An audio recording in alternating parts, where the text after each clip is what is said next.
नमस्कार दोस्तों, आप सभी का आपके अपने YouTube चैनल ज्ञान ज्योति में स्वागत है। आज जो विषय मैं आपके समक्ष लेकर प्रस्तुत हुई हूँ वह हिंदी भाषा की दो महत्वपूर्ण ध्वनियां हैं, जिसको लेकर के अक्सर बच्चों में काफी जद्दोजहद चलती रहती है, इसके प्रयोग को लेकर, इसके उच्चारण स्थान को लेकर। तो चलिए इस विषय पर हम विस्तृत रूप से चर्चा करते हैं और शुरू करते हैं अपना वीडियो। आज जो दो ध्वनियां मैं आपके समक्ष लाई हूं और जिन पर हम चर्चा करने वाले हैं वो है अनुस्वार एवं अनुनासिक। अब देखिए, अनुस्वार को हम यूं एक बिंदु के रूप में लिखते हैं और अनुनासिक को चंद्र बिंदु के रूप में लिखते हैं। अब देखिए, अनुस्वार के ऊपर पहले हम चर्चा करते हैं। यह एक नासिक्य व्यंजन है। देखिए, हिंदी वर्णमाला में हम स्वर वर्ण और व्यंजन वर्ण को जानते हैं। ये दो वर्ण होते हैं। तो स्वर वर्णों में अ से औ तक और अ, इसको हम आगत वर्ण कहते हैं। तो जैसा कि आप सभी जानते हैं कि स्वरों के उच्चारण में हवा, जो वायु है, हमारे फेफड़े से सीधा मुख के द्वारा बाहर निकलती है और व्यंजनों के उच्चारण के समय जो वायु हमारे मुख से निकलती है वो कुछ अवरोध के साथ निकलती है, कुछ रुकावट के साथ निकलती है। उसके आधार पर उसके उच्चारण स्थान बनाए गए हैं। जैसा कि कवर्ग का उच्चारण स्थान कंठ है, चवर्ग का तालु है, टवर्ग का मूर्धा है, दंत है, ओष्ठ है। तो इस आधार पर हम लोग उसका उच्चारण स्थान भी बनाए हैं, वायु के अवरोध के आधार पर। तो चलिए हम पहले अनुस्वार की बात करते हैं। अनुस्वार यह एक नासिक्य व्यंजन है। नासिक्य मतलब कि नाक से वायु बाहर निकलती है। इस व्यंजन का उच्चारण करते समय, इस वर्ण का उच्चारण करते समय वायु नाक से बाहर निकलती है, तब इसका उच्चारण हम सही ढंग से कर पाते हैं। तो इस वर्ण का जो हम इसको बिंदु के रूप में लिखते हैं, इसे हम स्वतंत्र रूप से अकेले नहीं लिखेंगे, नहीं लिख सकते हैं। इसे अ स्वर के ऊपर बिंदी दे करके हमारे स्वरों में ऐसे लिखा जाता है। लेकिन ये अन जो है, इसको अनुस्वार कहा गया है, ये पंचमाक्षर में परिवर्तित हो गया है, पंचमाक्षर अनुस्वार के रूप में। कैसे, मैं आपको समझाती हूँ। कवर्ग का पांचवा अक्षर है अंग, चवर्ग का इय, टवर्ग का ण, तवर्ग का न और पवर्ग का म। ये पांचों जो वर्ण हैं ये व्यंजन है, जो कि हम जानते हैं। लेकिन ये पंचमाक्षर व्यंजन जो हैं और वर्ण हैं या अक्षर हैं, जो इसे आप कह लीजिए, ये सभी हिंदी मानकता के अनुसार ये अपने वर्ग के जो अक्षर होते हैं उसके साथ ये अनुस्वार के रूप में प्रयुक्त होने लगे हैं। इसको अनुस्वार के रूप में प्रयोग किया जाने लगा है।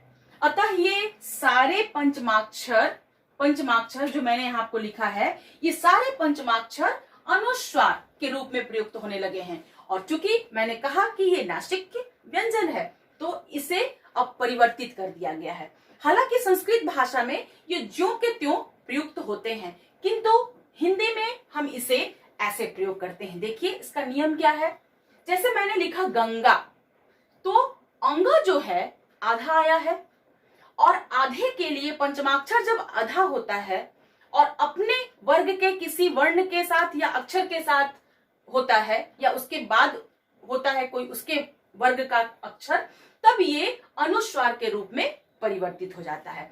जैसा कि देखिए अंग, उसके बाद जो व्यंजन है वो ग इसी वर्ग का है, कवर्ग का ही है, तो ये हमारा इसके ऊपर अनुस्वार बन गया।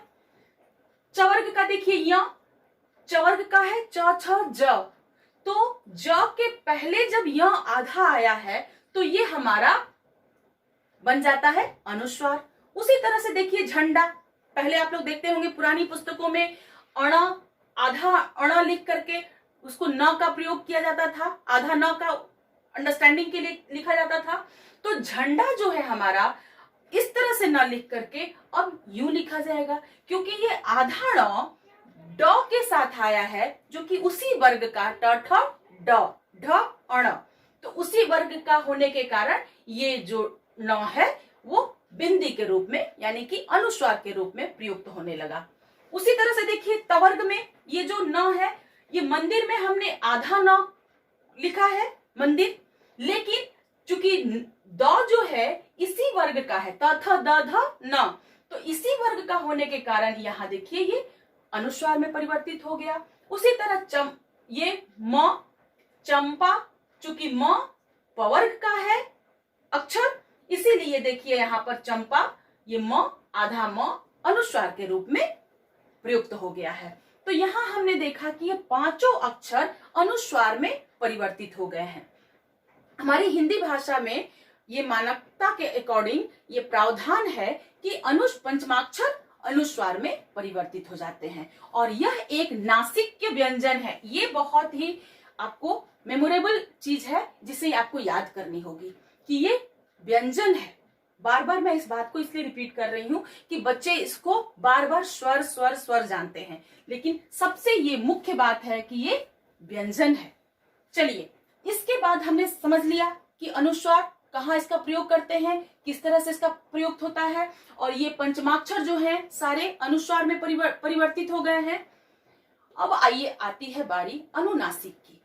अनुनासिक अर्थात अनु का मतलब होता है नीचे, अनुसरण, अनुप्रयोग। उसी तरह अनु का मतलब होता है नीचे, और नासिक का मतलब होता है नाक के नीचे, यानी कि नाक और मुंह दोनों से जब वायु बाहर निकलती है तो ये हमारा जो है मात्रा उच्चरित होती है और उसे अनुनासिक कहते हैं। ठीक है, अब देखिए, हम सभी जानते हैं कि स्वरों के उच्चारण के समय वायु पूरी तरह से बिना किसी अवरोध के मुख से बाहर निकलती है और उस समय स्वरों का उच्चारण होता है। लेकिन यहाँ हम दो बात जानेंगे स्वरों के विषय में ही। अनुनासिक के विषय में पहली बात यह है कि यह एक प्रकार की स्वर ध्वनि है, जबकि अनुस्वार व्यंजन है, तो अनुनासिक स्वर ध्वनि है। मुंह और नाक से वायु बाहर आती है इसमें। अनुनासिक का जब हम उच्चारण करते हैं तो वायु मुंह और नाक से बाहर आती है और यह एक स्वर है।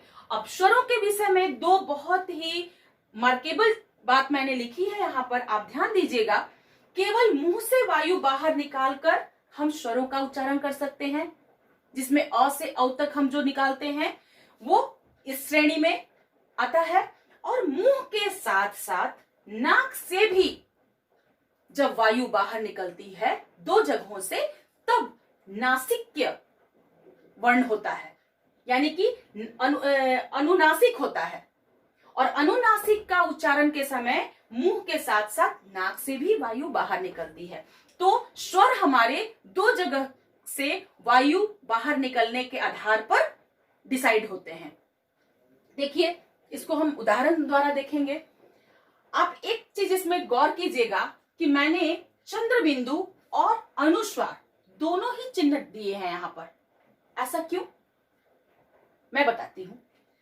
चंद्र बिंदु ये अनुनासिक को लिखने का चिन्ह है, और अनुस्वार ये बिंदी जबकि अनुस्वार का चिन्ह है, लेकिन इसे हम इन दोनों को अनुनासिक भी कहते हैं। और समय समय पर जैसी स्थिति आती है तो इन दोनों के रूप में अनुनासिक का प्रयोग होता है, अनुनासिक चिन्ह लगाए जाते हैं। जैसे उदाहरण पहले देखेंगे, हम ज्यादा हमारा क्लियर होगा। चांद, चांद में देखिए, जहां भी जो वर्ण लिखते हैं हम या व्यंजन लिखते हैं हम, उसके शिरो रेखा के ऊपर कोई चिन्ह ना हो। जैसे आपको उदाहरण दे रही हूं मैं, जैसे कि मैंने लिखा कांच, कांच मैंने लिखा। अब कांच में देखिए का के ऊपर कोई चिन्ह नहीं है, तो हमने इस प्लेन है जगह, तो हमने ये चंद्र बिंदु लगा दिया। ठीक है, लेकिन मुझे लिखना है कौच,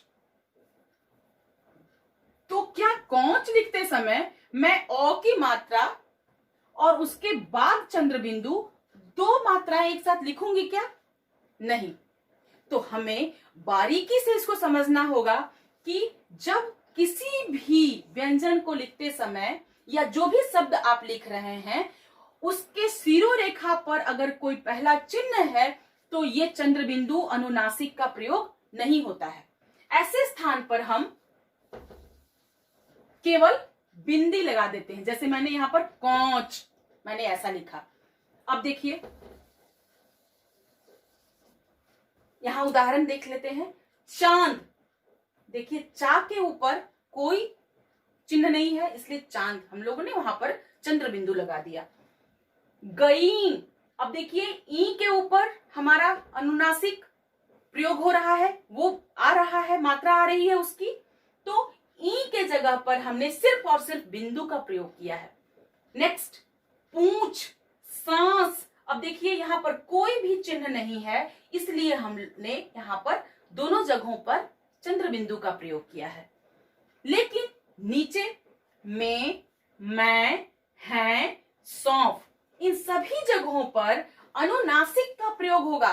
तो क्या में लिखने के लिए मैं ऐसे एक ही मात्रा प्लस चंद्र बिंदु ऐसे लिखूंगी या हम लिखेंगे? नहीं, इसके लिए हम बिल्कुल जैसे मां लिखना होता, तो देखिए मां, कोई मात्रा नहीं है, चंद्र बिंदु लगा दिया। लेकिन में लिखेंगे तो चंद्र बिंदु हटा देंगे, सिर्फ और सिर्फ इस रूप में ये लिखा जाएगा।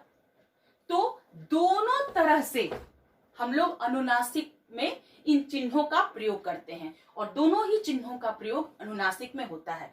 तो ये हमें क्लियरली समझना होगा कि कहाँ अनुनासिक का प्रयोग होगा, कहाँ अनुस्वार का प्रयोग होगा, और ये जो अनुस्वार का चिन्ह है कहाँ अनुनासिक के रूप में है, कहाँ अनुस्वार के रूप में है।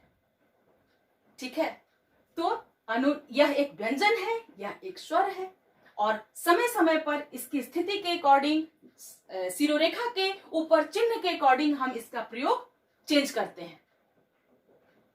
यह एक स्वर है अनुनासिक, और स्वरों के दो नियम है कि या तो उसमें मुंह से बाहर निकलती है वायु, या फिर मुंह के साथ साथ नाक से निकलती है, और नाक से निकलने वाले में सिर्फ और सिर्फ हमारा ये अनुनासिक आता है, बस वही इस कैटेगरी में फॉल करता है। तो हमने अनुस्वार और अनुनासिक के विषय में इस वीडियो में जाना। उम्मीद है आप लोगों को अनुस्वार और अनुनासिक के विषय में जो जानकारी चाहिए प्राप्त हुई होगी। आप अपना जो भी मशवरा है, सलाह है, वो हमें कमेंट बॉक्स में लिख करके देंगे। मैं और भी आप लोगों के लिए वीडियोस बनाऊंगी, आपका जो भी डिमांड होगा उसके अकॉर्डिंग मैं काम करूंगी। चलिए आज के लिए धन्यवाद।